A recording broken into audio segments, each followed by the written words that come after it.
Subscribe करें और देखें एक रोंगटे खड़े कर देने वाली हॉरर कहानी बिना घबराए बेल आइकॉन ऑन करके रखें।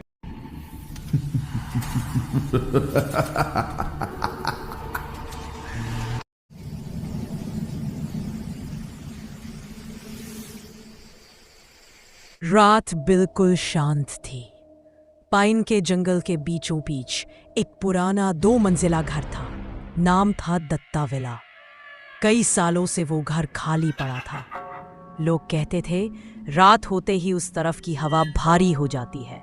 फिर भी तन्मय और उसकी बहन सायंतिका शहर की भागदौड़ से दूर वहीं रहने चले गए।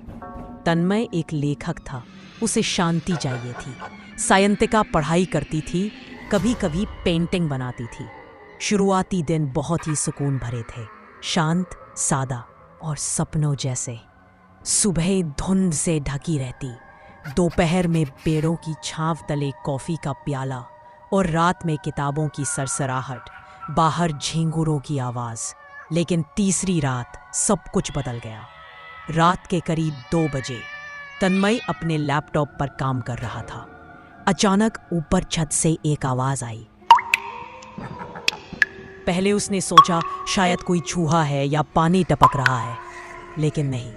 आवाज एक लय में आ रही थी, जैसे कोई धीरे धीरे चल रहा हो। तन्मय ने टॉर्च उठाई और कहा, कौन है वहां?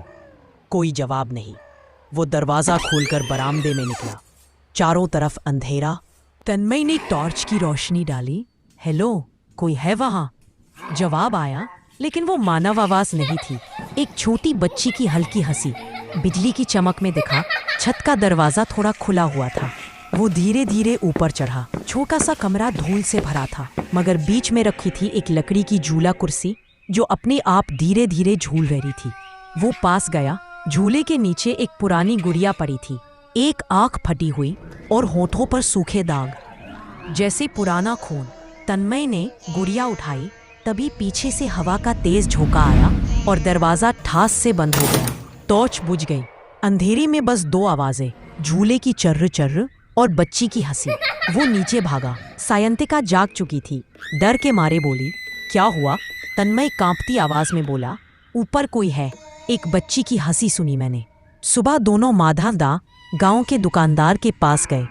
माधवदा कुछ पल चुप रहे, फिर बोले, अरे वो हवेली? नहीं भाई, वहां अब कोई नहीं रहता। कई साल पहले उस घर के मालिक की छोटी बेटी ने उसी कमरे में अपनी जान ले ली थी। किसी को नहीं पता चला क्यों उसने ऐसा किया। बस उस रात के बाद उस घर की बत्तियां खुद ब खुद जलने बुझने लगी। उस दिन के बाद से घर का माहौल ही बदल गया। कभी दरवाजे अपने आप बंद हो जाते, कभी आईने में छायाएं हिलती, कभी कोई फुसफुसाकर तन्मय का नाम लेता। एक रात सायंतिका बाथरूम के आईने को साफ कर रही थी। अचानक उसने देखा उसके पीछे एक छोटी लड़की खड़ी है, सफेद कपड़ों में, भीगे बाल, होठों पर हल्की मुस्कान। वो मुड़ी, कोई नहीं। फिर आईने में देखा, लड़की बोली, मेरी गुड़िया तुम ले आई ना? सायंतिका जोर से चिल्लाई। तन्मय दौड़कर आया, लेकिन आईना टूटकर टुकड़ों में जमीन पर बिखरा पड़ा था। दोनों ने तय किया अब ये घर छोड़ना ही होगा, लेकिन घर ने शायद उन्हें छोड़ना नहीं चाहा। रात को उन्होंने बैग पैक किए और नीचे आए। दरवाजा खोलने गए, पर वो बाहर से बंद था। तन्मय जोर जोर से धक्का देने लगा। उसी वक्त ऊपर से फिर वही आवाज, टप टप टप। झूला फिर झूलने लगा। सायंतिका कांपती आवाज में बोली, तन्मय, कोई उतर रहा है। सीढ़ियों के पास एक परछाई दिखाई दी। वो लड़की धीरे धीरे नीचे आ रही थी, आंखों में खालीपन और होठों। तन्मय ने जोर लगाकर दरवाजा तोड़ा। दोनों भागते हुए सड़क तक पहुंचे। सांसें फूल रही थी। पीछे मुड़कर देखा, खिड़की में वही लड़की खड़ी थी, आंखें लाल जैसे उनमें आग जल रही हो। आंखों के कोनों से खून बह रहा है, होठों पर वही हल्की सी मुस्कान। सुबह जब पुलिस आई, घर खाली था। न तन्मय न सायंतिका।